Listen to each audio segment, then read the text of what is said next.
2025માં ગુજરાતી ઇન્ડસ્ટ્રીમાંથી સ્ટાર્ટિંગમાં જ બે ફિલ્મો ટકરાઈ, કાશી રાઘવ અને વિક્ટર 303.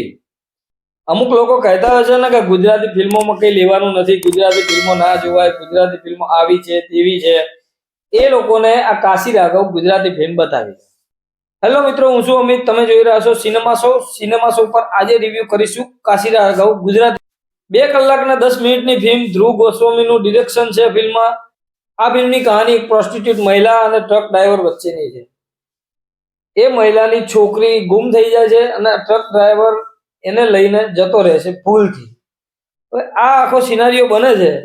પછી એના પછી શું શું ફિલ્મમાં ટ્વિસ્ટ આવે છે, એમની કહાનીમાં શું ટ્વિસ્ટ આવે છે અને એ બંને પાત્રો એકબીજાથી કઈ રીતે જોડાયેલા છે, એ બધું આ ફિલ્મની અંદર જોવાનું છે.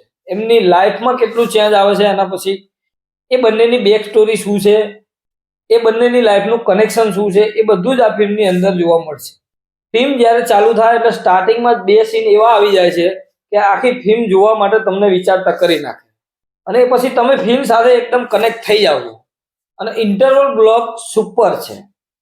ઇન્ટરવલ પછી થોડી કહાની ધીમી પડે છે, પણ લાસ્ટમાં એકદમ સરસ મજાના ગુસબમ્પ્સ આવી જાય છે.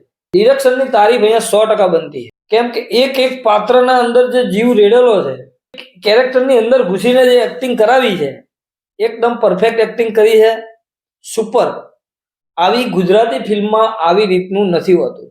ફિલ્મ જોતી વખતે ક્યારેય એવું નહીં લાગે કે આપણે કોઈ ગુજરાતી ફિલ્મ જોઈ રહ્યા છીએ. ફિલ્મની કહાની એટલી ઇન્ટરેસ્ટિંગ છે કે ફિલ્મ જોવાની ચાલુ કરીએ એટલે અંત સુધી આપણે કહાની જોડે બંધાયેલા રહીએ છીએ. કંઈક ને કંઈક વિચારતા કરી નાખે છે, કહાની જોડે કનેક્શન બનાવી રાખે છે. આ ફિલ્મ 28 થી પણ વધારે લોકેશન પર શૂટ થઈ છે. ફિલ્મની સિનેમેટોગ્રાફી બહુ સરસ છે, લોકેશન બહુ અદ્ભુત લીધેલા છે.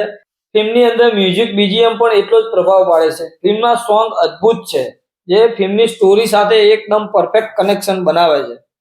ડાયલોગ પણ ફિલ્મના સારા છે. અમુક ડાયલોગ તો સ્પેશિયલી દિલને ટચ કરી જાય એવા છે. એક્ટિંગ વિશેની વાત કરું તો દીક્ષા જોશીએ આ ફિલ્મની અંદર એકદમ પરફેક્ટ એક્ટિંગ કરી છે. આવી એક્ટિંગ મેં કદાચ એમની ફિલ્મો જોયેલી હશે, એમાંથી કરશન દાસમાં જે એક્ટિંગ કરી હતી એકદમ નેચરલ, બસ આ ફિલ્મની અંદર એ જ છે. દીક્ષા જોશી અહીંયા તમને ફિલ્મની અંદર જોવા મળતા નથી, ફક્ત એમની એક્ટિંગ જોવા મળે છે. એક આપણે ચેતન દહિયા અને એક જયેશ મોરે, આ બંનેને ગમે તે રોલ આપી દો ફિલ્મમાં, બંને પરફેક્ટ રીતે સેટ થઈ જ જાય છે. એટલે જયેશ મોરેની એક્ટિંગ પણ અહીંયા બહુ જબરજસ્ત છે. ડ્રાઈવર તરીકેનો રોલ કરી રહ્યા છે અદ્ભુત રીતે. મેં તમને ટ્રેલરની અંદર પણ કીધું હતું કે જયેશ મોરેની એક્ટિંગ પરથી એવું લાગે છે કે જયેશ મોરેનું પાત્ર કન્ફ્યુઝિંગ લાગે છે. અહીંયા પણ તમને એ જોવા મળશે, એમનું પાત્ર કન્ફ્યુઝિંગ જ છે. કેમ છે એ ફિલ્મની અંદર ખબર પડશે. જે લેવલનું ટ્રેલર હતું, ટીઝર હતું, એ જ લેવલથી કદાચ ઉપર ફિલ્મ છે. જોઈએ ત્યારે એવું લાગે કે આ કોઈ ફિલ્મ નહીં, પણ તમારી સામે આ ઘટના બની રહી છે, તમે એના સાક્ષી છો. એ રીતનો સ્ક્રીન પ્લે છે, એ રીતનું ડિરેક્શન છે, એ રીતની એક્ટિંગ છે, એ રીતની સિનેમેટોગ્રાફી છે.